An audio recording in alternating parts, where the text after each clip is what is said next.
சீர்காழி சட்டைநாத சுவாமி கோவிலில் மாசி மாத பௌர்ணமி கிரிவலம். சிவாய நமஹோம் என பக்தி முழக்கத்துடன் பக்தர்கள் வழிபாடு செய்தனர். மயிலாடுதுறை மாவட்டம் சீர்காழியில் தருமபுர ஆதீனத்துக்கு உட்பட்ட சட்டைநாத சுவாமி கோவில் உள்ளது. இக்கோவிலில் சிவபெருமான் 3 ரூபங்களில் காட்சியளிக்கிறார்.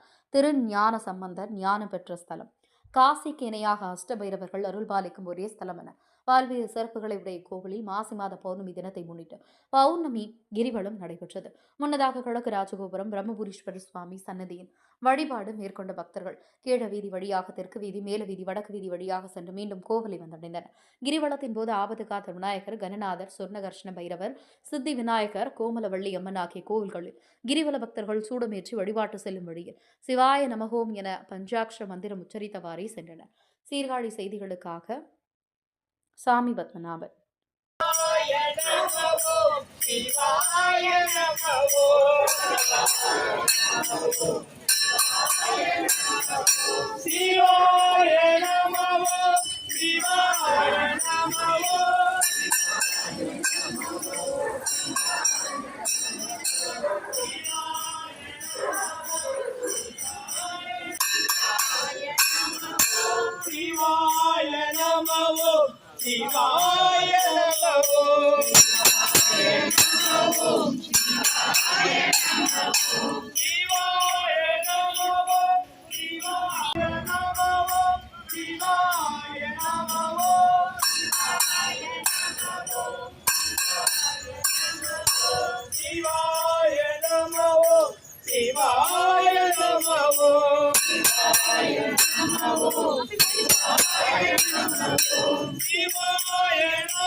அப்புறம்